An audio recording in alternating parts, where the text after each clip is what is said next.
Hello my all sweetie, welcome back to my channel. আজ আমি explain করব dangerous queen the series special chapter part 4। এপিসোডের শুরুতে queen আর বনিতাকে দেখায়।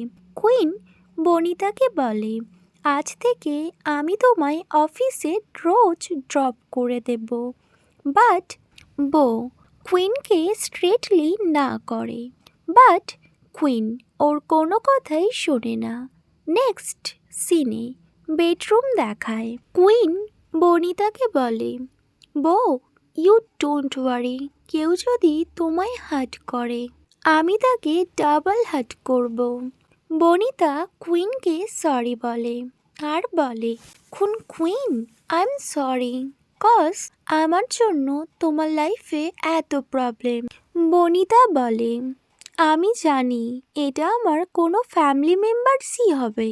তো কুইন ভীষণ রেগে যায় আর ও লাউডলি বলে, বনিতা তুমি এটা কি মিন করতে চাইছো? আমি তোমার লাভার আর আমি তোমার লাইফ পার্টনার। সো তোমার প্রবলেমে আমি থাকবো না, সো কে থাকবে? তো বনিতা যখন রিয়েলাইজ করে কুইন ভীষণ রিয়্যাক্ট করছে, সো ও ডাইরেক্ট কুইনের নেকে বাইট করে নেয়। Babe, what are you doing? কেউ তোমায় হার্ম করার চেষ্টা করেছে, আমি সেটা নিয়ে ওয়ারিড, আর তুমি কি না আমায় বাইট করছো? তো বনিতা বলে, আমি আর কি করতাম, আমি তো তোমায় বলেছি ওই প্রবলেমটা চলে গিয়েছে, সো তুমি এটা নিয়ে আর ওয়ারিড ফিল করো না। তুমি এটা নিয়ে অনেকটা বেশি ভাবছো। এখন তুমি ঘুমিয়ে পড়ো, কজ কাল তো তোমার অফিস আছে। কুইন একবার বনিতার দিকে তাকায় আর বনিতাকে বেডে পুশ করে আর ও টপে আসে আর বলে, তুমি যদি এইরকম বিহেভ করো সো আমি তোমার কোনো কথা শুনবো না। তখন বনিতা কুইনকে বলে, কুইন, আমি যদি গুড পারসন হয়ে যাই সো তুমি আমার সব কথা শুনবে? ইয়েস, তুমি যদি গুড পারসন হয়ে যাও সো আমি তোমায় রিওয়ার্ড দেব আর আমি তোমার সব কথা শুনব। বনিতা একটু নটিলি স্মাইল করে আর বলে, বাট কুইন, আমি তো ব্যাড পারসন হতে চাই, কজ আমার তোমার পানিশমেন্ট ভীষণ ভালো লাগে। I really like your punishment.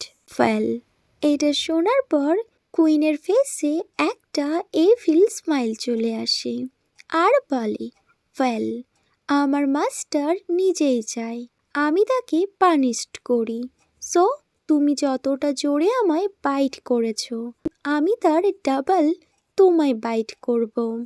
দেন ওদের দুজনের মধ্যে কিউট মোমেন্টস দেখায়।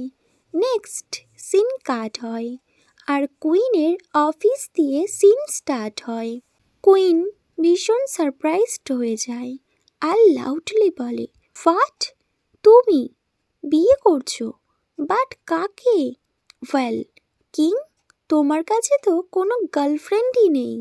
তো কিং বলে, ইউ আর রাইট, মম আমার জন্য চুজ করেছে আর উনি চায় আমরা ভীষণ তাড়াতাড়ি বিয়ে করে নিই আর উনি আমাদের থেকে একটা গ্র্যান্ড চাইল্ড চায়।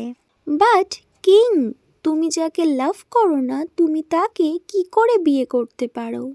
তো কিং বলে, ইটস ওকে, বিয়ের পরও লাভ হতে পারে। দেন কিং বলে, ইভিনিং টাইমে তুমি বনিতাকে নিয়ে চলে এসো, আমি তোমার আর বেবের সাথে আমার পিয়ন্সের মিট করিয়ে দেব। এটা শুনে কুইন তেমন হ্যাপি ছিল না।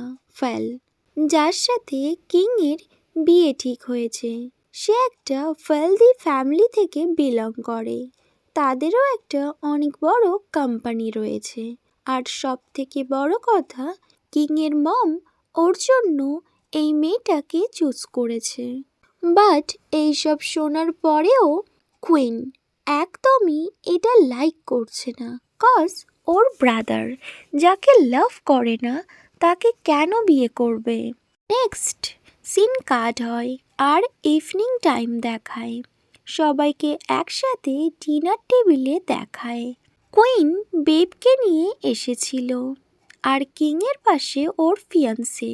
কুইন লাউডলি সবার সামনে বলে, বিয়ে তাকে করা উচিত যাকে লাভ করি, কারো চয়েস থেকে কাউকে বিয়ে করা একদমই ঠিক না। তখন কিংয়ের ফিয়ান্সে পি রোম অবজেক্ট করে।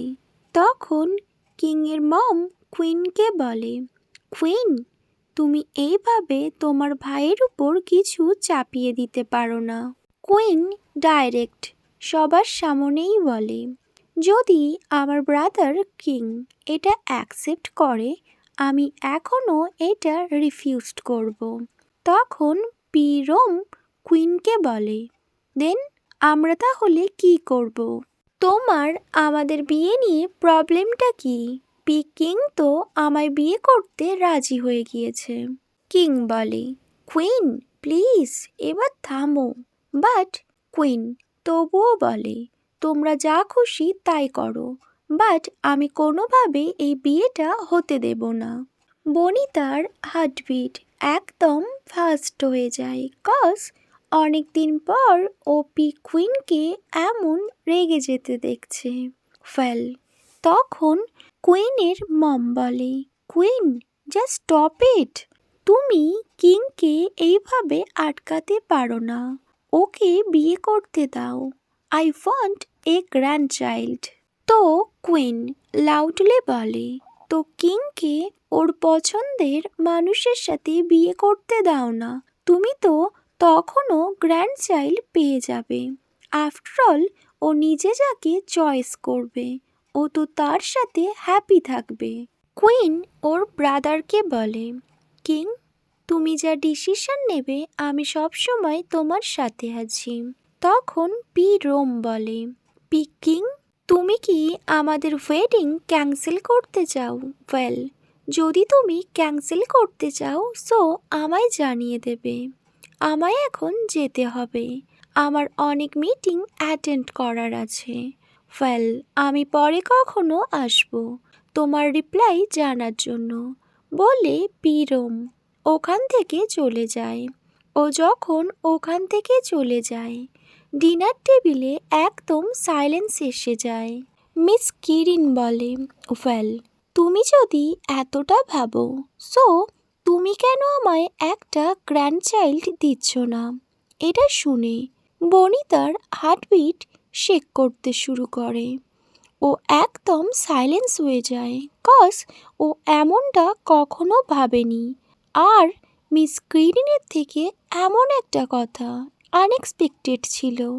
ও তো ভীষণ শকড হয়ে যায় আর ও ব্যাস মিস কিরিনের দিকে তাকিয়ে থাকে। ফেল কুইন অবজেক্ট করে আর বলে, মম তুমি এটা কি বলছো? আমরা দুজন ওম্যান। ফেল আর বেবের এজ বা কত? ও এই সময় একটা বেবি কি করে ক্যারি করবে? আমি ওর থেকে এখন কোনো এক্সপেকটেশন করতে পারছি না। ওর এখন ফিজিক্যাল প্রিপারেশনও চাই, আর তার থেকে বড় কথা আমি এখন ওর থেকে একটা বেবি এক্সপেক্ট করতেই পারি না, কজ ওর এজ দেখো, ও কি করে সব সামলাবে। ফেল কুইন ওর মমকে কিছু বলার আগে ওর মম বলে, স্টপ ইট কুইন, এখানেই এই ডিসকাশন এন্ড করো। কিং আমার চয়েস করা মেয়ের সাথে বিয়ে করবে আর ও আমায় গ্র্যান্ডচাইল্ড দেবে, আর তুমি এটা নিয়ে আর কোনো অবজেকশন রেখো না। ফেল যদি তুমি কোনো অবজেকশন করো সো তুমি আমায় একটা গ্র্যান্ডচাইল্ড দেবে, আর তুমি যদি এর থেকে বেশি কিছু কথা বলো সো আমার শরীর অসুস্থ হয়ে পড়বে। তুমি কি এটা চাও? এটা শুনে কুইন একদম চুপ হয়ে যায় আর সবাই একদম সাইলেন্স হয়ে বসে থাকে। বনিতার ফেস একদম আর সারপ্রাইজড আর শকড দুটোই ছিল। ও বুঝতে পারছে না ও এখন কি করবে। ওকে মাই অল সুইটি, এখানেই dangerous queen the series special chapter part 3 end হয়। Wait for my next video. Bye, good night.